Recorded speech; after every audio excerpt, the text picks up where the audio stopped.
जिसने अमेरिका को रोका, जिसने ट्रंप की फौज को उलझा दिया, जिसे मिला है ईरान की अभेद्य दीवार का तमगा, वो है ईरान का आयरन मैन।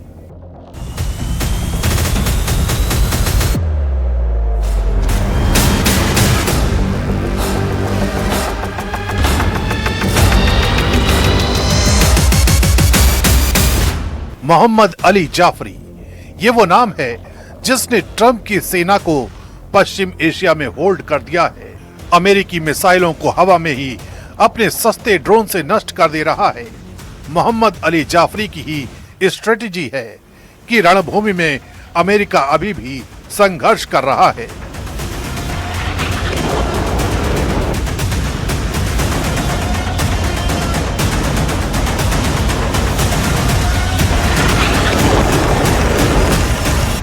अट्ठाईस फरवरी को शुरू हुई जंग के शुरुआती हमलों में ईरान के सुप्रीम लीडर समेत टॉप लीडरशिप खत्म हो गई थी।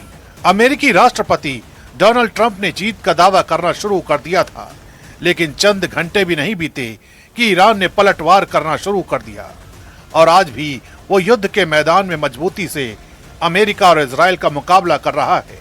यानी अमेरिका और इजराइल ने जो चाहा था, जो सोचा था, वैसा जमीन पर नहीं दिख रहा है।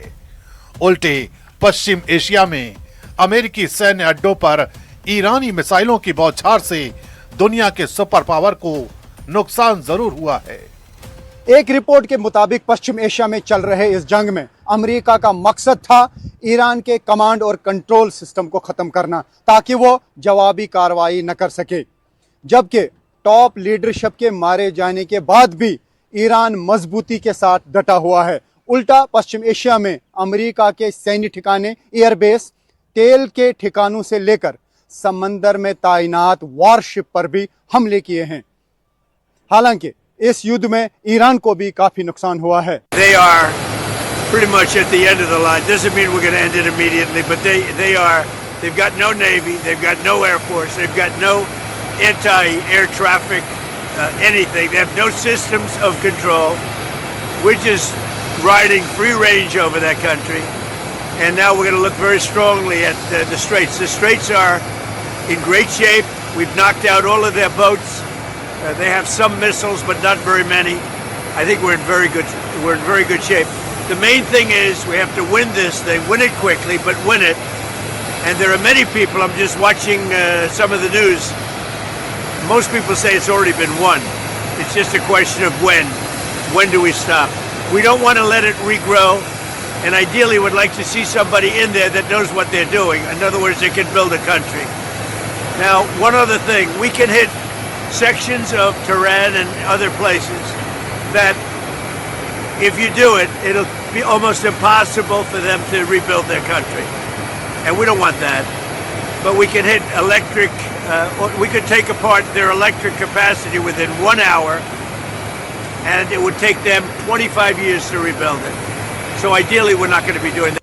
जंग में हालात ऐसे बन चुके हैं कि ईरान पर विजय पाना तो दूर, ईरान के हमले को रोक पाना भी अमेरिका के लिए चुनौती बनी हुई है, क्योंकि जंग में ईरान के सस्ते ड्रोन अमेरिका की महंगी मिसाइलों को ध्वस्त करते दिखाई दे रहे हैं। ईरान के 16 लाख रुपए के शाहेद ड्रोन को गिराने के लिए अमेरिका को करीब 33 करोड़ रुपए की पैट्रियट मिसाइल दागनी पड़ रही हैं।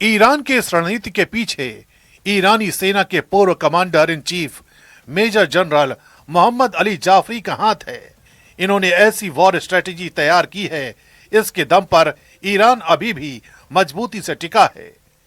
हम आपको मोहम्मद अली जाफरी की कुंडली आगे दिखाएंगे, लेकिन उससे पहले उनकी वॉर स्ट्रेटेजी को समझना होगा। दरअसल मोहम्मद अली जाफरी की ही रणनीति है कि अगर अमेरिका से मुकाबला करना है तो उसकी बड़ी मिसाइलों से सीधे टकराने के बजाय उसे छोटे छोटे घाव देने चाहिए। मोहम्मद अली जाफरी ने मौजिक डिफेंस सिस्टम के तहत ईरान की पूरी सेना को छोटी छोटी टुकड़ियों में बांट दिया। इस डिफेंस सिस्टम का मकसद है टॉप लीडरशिप के खत्म होने के बावजूद बिना किसी सेंट्रल कमांड के भी हफ्तों तक जंग लड़ी जा सकती है। इसी वजह से अगर तेहरान पर कब्जा भी हो जाए तो ईरान के बाकी हिस्से लड़ते रहेंगे। इस सिस्टम का टारगेट जंग को लंबा खींचना, ताकि दुश्मन जल्दी जीत न सके और ईरान की सेना को लंबी जंग के लिए तैयार करना है। ईरान में इस सिस्टम को जनरल जाफरी ने 2009 में इजाद किया था। उस समय IRGC को 31 प्रांतों की कमांड में बांटा गया था। हर कमांड को यह ऑर्डर था कि वो तेहरान की इजाजत का इंतजार करने के बजाय अपने इलाकों में सैन्य अभियान जारी रखें, और इसके लिए हर प्रांत में IRGC का अपना हेड ऑफिस खोला गया और कमांड और कंट्रोल का अपना खुद का इंफ्रास्ट्रक्चर कायम किया गया। जंग में इतने दिन तक सरवाइव करने के पीछे ईरान की अदृश्य सेना भी अहम रोल निभाती है, क्योंकि ईरान के हर प्रांत के पास अपना हथियार डिपो, अपने ड्रोन और अपनी कमान है। यानी अगर अमेरिका ईरान का इंटरनेट कम्युनिकेशन भी काट दे तो भी ये छोटे टुकड़े अपने इलाके में जंग जारी रखेंगे। यही वजह है कि 28 फरवरी से हो रही भारी बमबारी के बाद भी ईरान की ताकत कम नहीं हुई है।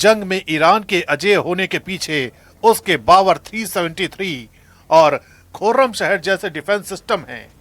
इसके साथ ही ईरान के पास पहाड़ों के नीचे पूरी मिसाइल सिटी है, जहां हजारों मिसाइलें और ड्रोन तैनात हैं।